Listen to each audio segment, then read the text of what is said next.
আস্তে আস্তে আস্তে আস্তে যা যা যা।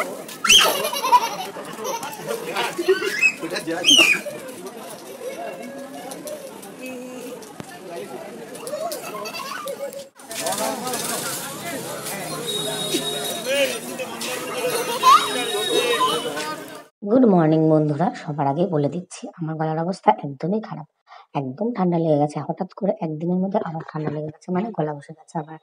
যাই হোক, সকাল সকাল আজকে ব্লগটা শুরু করেছি। আজকে হচ্ছে শনিবার, আর শনিবারে মেঘনার বাবার ছুটির দিন থাকে। তো এই যে সকালবেলা এখন ওরা দুজনে মিলে ব্রাশ করছে, ঘড়ির কাঁটায় এখন প্রায় 6:30। তো দেখো, সকালবেলা ঘুম থেকে উঠে কিন্তু আমি আগে বিছানাটা পরিষ্কার করে নিয়েছি। আর এখানে সমস্ত জামা কাপড় মেলে দিয়েছিলাম, বৃষ্টি হচ্ছিল, সব শুকিয়ে গেছে, এগুলো গোছাতে হবে। আর মেঘনায় যে রাত্রেবেলা খেলা করছিল, শরীরটা একদম দিচ্ছিল না, অনেক রাতে ঘুমিয়েছিলাম ভিডিও এডিটিং করার পরে। তার জন্য সকালবেলা এই যে গোছানো শুরু করেছি। বেঞ্চটা আগে পরিষ্কার করে নিলাম, এখানে বালিশপত্রগুলো রাখা হবে। তারপরে জামা কাপড়গুলো ভাঁজ করে আমি আলমারিতে রেখে দেবো, আমি যেহেতু চলে যাব, থাকবো না 10-12 দিন। বাইরে থাকলে সমস্ত কিছু ধুলোবালি হয়ে যাবে। যাই হোক, ওয়েদারটা দেখো, আমার ভাগ্যটা খুবই ভালো। যখন আমার দিদিরা এসেছিল তখন ওয়েদার ভালো ছিল, কেননা আমার রুমে যা গরম ওপরে অ্যাডভেস্টারের জন্য। যাই হোক, অনেক কাজ আছে, তার জন্য আর ব্লগটা আজকে সেরকম ভাবে আমি করতে পারবো না। রান্না বান্না সমস্ত কিছু কমপ্লিট করে চলে এলাম তোমাদের সাথে দেখাতে কি কি রান্না করেছি। দেখো, রান্না করেছি পেঁপে দিয়ে, ধনেপাতা দিয়ে মসুর ডাল, আলু দিয়ে মাংস কষা, নোটে শাক ভাজা, বেগুন ভাজা, চাটনি, পাঁপড়টা পরে ভাজবো, আর হবে মিষ্টি।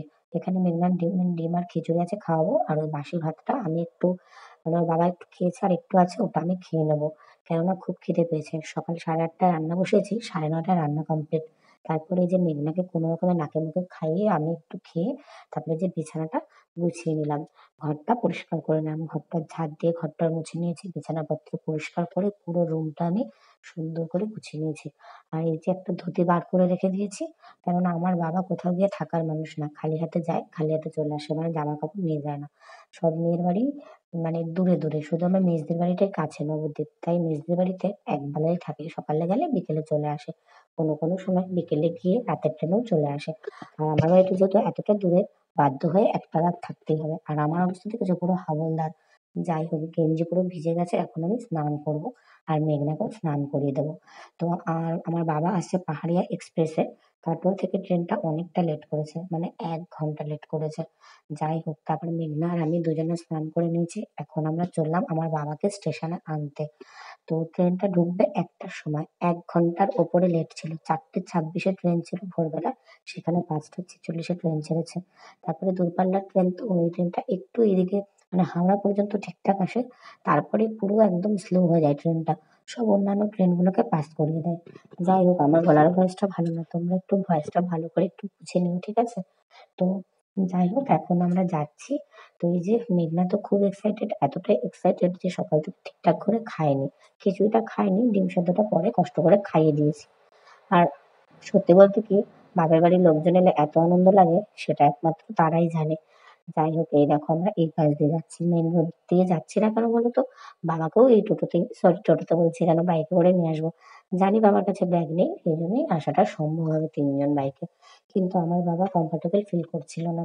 তো এই যে এখন আমরা এই হাই রোডটা ক্রস করে সামনের দিকে যাব, এই রাস্তাটা দিয়ে স্টেশনে যাবো। এটা তো স্টেশনের রাস্তা, তোমরা সবাই জানো, ব্যাক সাইডের রাস্তা। এই রাস্তাটা খুবই সুন্দর, বিকেলবেলা অনেক লোকজন আসে, প্রেমিক প্রেমিকারা আসে। এই রাস্তাটা যখন মোরামের রাস্তা ছিল তখনও এসেছিলাম, মানে আমার তখন নতুন বিয়ে হয়েছিল, তখন এরকম ঢালাই রাস্তা ছিল না। যাই হোক, তোমরা যারা যারা এই জায়গাটা চেনো অবশ্যই একটা কমেন্ট করে দিও। তারপরে আমরা স্টেশনে অনেকক্ষণ ওয়েট করেছি, প্রায় 1 ঘন্টা বা 40-45 মিনিট এরকম। তো আমার বাবার ট্রেন চলে এসেছে, এই নিয়ে আমি আমার বরের সাথে হাসাহাসি করছিলাম। আমার বর বলছে, তোমার বাবার ট্রেন? আমি বলছি, হ্যাঁ আমার বাবার ট্রেন, মানে আমার বাবা আসছে তো তার জন্যই বলছি এটা আমার বাবার ট্রেন। এই যে পাহাড়িয়া এক্সপ্রেস ঢুকলো, এতটা লেট জাস্ট ধারণার বাইরে। তারপর সারা রাত ঘুমাইনি, কেননা বাবাকে একটু পর পর ফোন করেছি, টেনশন হচ্ছিল যে বাবা কোনোদিনও একা একা আসেনি। আমার বাবা 6 বছর পর আমার শ্বশুর বাড়িতে আসছে, মানে আমার আর 2 মাস হলে আমার বিয়ে হয়েছে, 6 বছর হবে।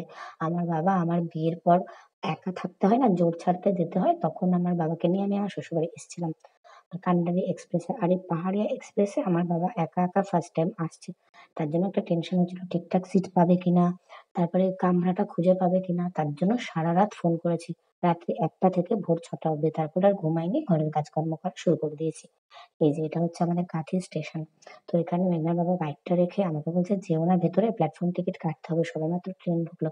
আমি বলছি, "ছাড়ো তো তোমার প্ল্যাটফর্মের টিকিট, তুমি থাকো বাইরে, আমি চললাম আমার বাবাকে আনতে।" তারপরে মেঘনা তো খুব এক্সাইটেড হয়ে গেছে, এবার তোমরাই দেখো।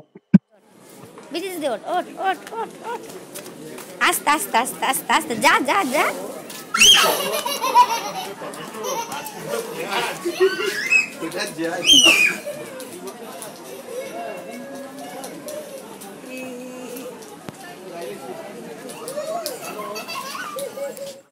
এরপরে এই যে বাবাকে নিয়ে বেরোচ্ছি, দেখছি তো টিটিওয়ালা নেই। মানে আমার তো বিয়ে হয়েছে এত বছর হয়েছে, আমি কোনোদিনও এখানে টিটি দেখতে পাইনি, মানে টিকিট চেক করে না। ওই দীঘা গেলাম কদিন আগে, তখনই দেখছিলাম নতুন যে মানে যারা নতুন জয়েন করেছে, ছোট ছোট চ্যাংড়া চ্যাংড়া ছেলেপেলেগুলো, ওরাই দেখছিলাম মানে চেক করছিল। এই ফার্স্ট টাইম দেখেছিলাম। আমার বাবা তো টিকিট হাতে হাতে নিয়ে বেরোচ্ছিল। আর আমার বাবাও দেখেছো কি সাদামাটা, আসলে আমরা গ্রামের মানুষ তো। দেখো আমার বাবা হাওয়াই চটি পরেই চলে এসছে। আমাদের কোনো এরকম কোনো ব্যাপার নেই, হাওয়াই চটি, মাথায় তেল দেওয়া, নরমাল বাড়ির জামা কাপড় পরেই আমরা দূরের রাস্তা পাড়ি দিতে পারি। আমরা সবকিছুতেই কমফোর্টেবল ফিল করি। কোনো ব্যাপার না, যেখানে যেরকম আমরা সেখানে সেভাবে মানিয়ে নিতে পারি। তারপরে যে জামাই শ্বশুরকে প্রণাম করে নিল, এরপর আমরা যাবো বাড়িতে। এ তুই দুপুরবেলা চা খাচ্ছিস, ভাত খাবি তো? Coffee coffee.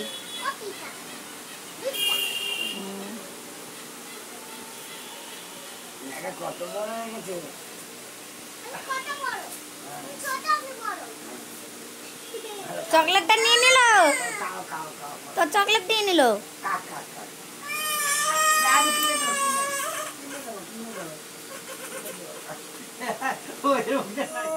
চাটনি, পাপড়, বেগুন ভাজা, শাক ভাজা, ডাল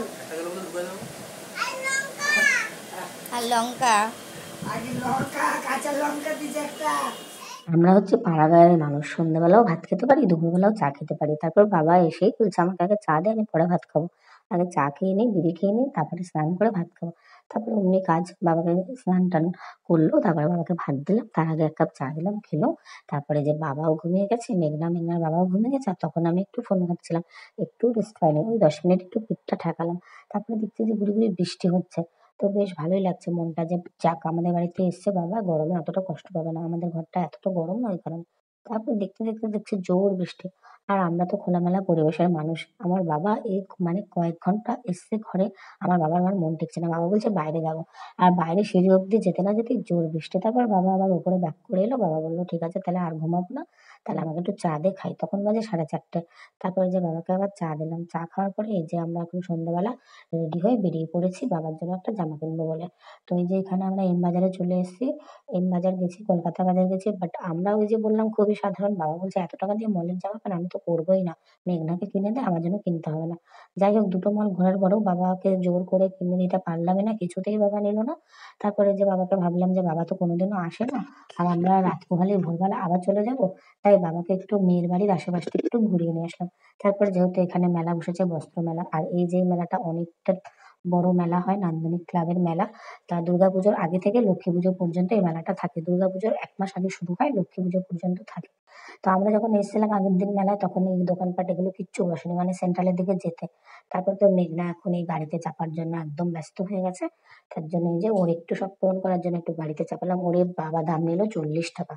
আগে ছিল ৩০ টাকা। যাই হোক, সবকিছুর দাম বাড়ছে।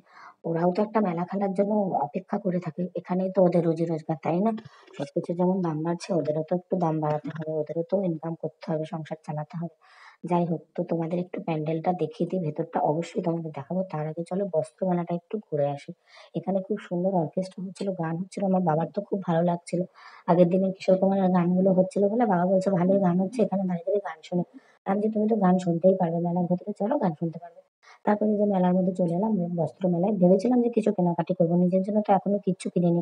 একটা নাইটিও কিনিনি।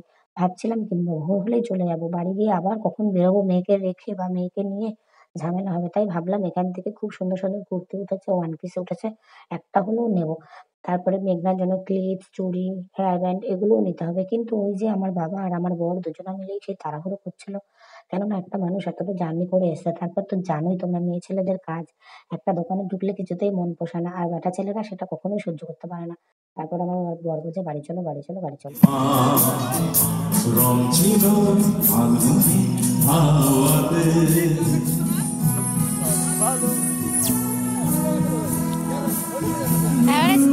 সিমেন্ট দিয়ে বানাইতেছে, একদম সিমেন্ট দিয়ে বানাইতেছে। এটা কি বানানো হচ্ছে কাকু? শিব ঠাকুর, শিবলিঙ্গ, শিবলিঙ্গ।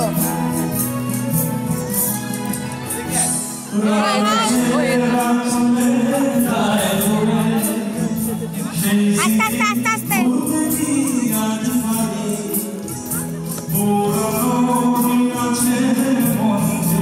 হাত দেবে না কিছুতে।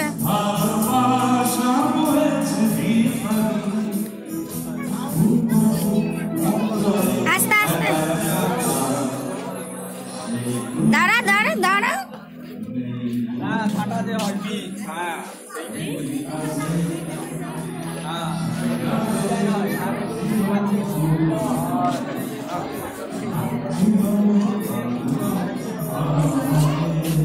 উপরে উঠবি না, উঠবি না শোনা মামা, উপরে উঠবে না।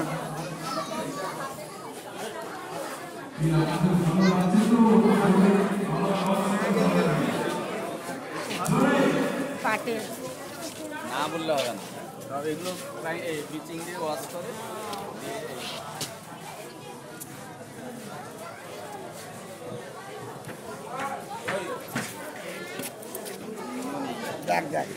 এই শোনা পানামি বস মা। আসো, চলে আসো। এদিক দিয়ে, এদিক দিয়ে মেঘনা। এই মেঘা, আয় মা।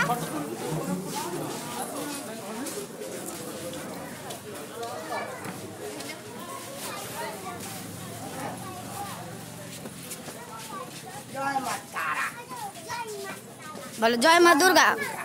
পড়ে যাবি, পড়ে যাবি। মা দুর্গাকে দেখলাম, ছবি তুললাম মা দুর্গার সামনে দাঁড়িয়ে। বন্ধুরা মেলা টেলা ঘোরা হয়ে গেছে, আর আমি এসে দেখো জামা প্যান্টও ছাড়তে পারিনি। মেলায় যাওয়ার আগে কিন্তু আমি মটর সিদ্ধ করে গেছিলাম আর ময়দা মেখে রেখে গেছিলাম পরোটা করবো আর ঘুগনি করবো বলে। ওই যে দুপুরে মাংস করেছিলাম, মাংস, ডাল, ভাত সবকিছুই আছে। সেই মাংসর একটু জুস আর কিছুটা মাংস দিয়ে আমি ঘুগনিটা রান্না করেছি, দারুণ লাগে। এখানে খাসির চর্বি হলে ভালো লাগতো, কিন্তু খাসির মাংস তো রান্না করিনি, মুরগি মাংস করেছি। সবটা তোমাদের দেখিয়ে দিলাম। এখন মেঘনাকে খাওয়াবো, বাবাকে খেতে দেবো, তারপরে বিছানা টিছানা করবো। এই যে জামা প্যান্ট গুলো দেখতে পাচ্ছ এগুলো সব গুছাতে হবে। তো চলো আজকের ব্লগটা কেমন লাগলো অবশ্যই জানিও। শুভরাত্রি সবাইকে, টাটা।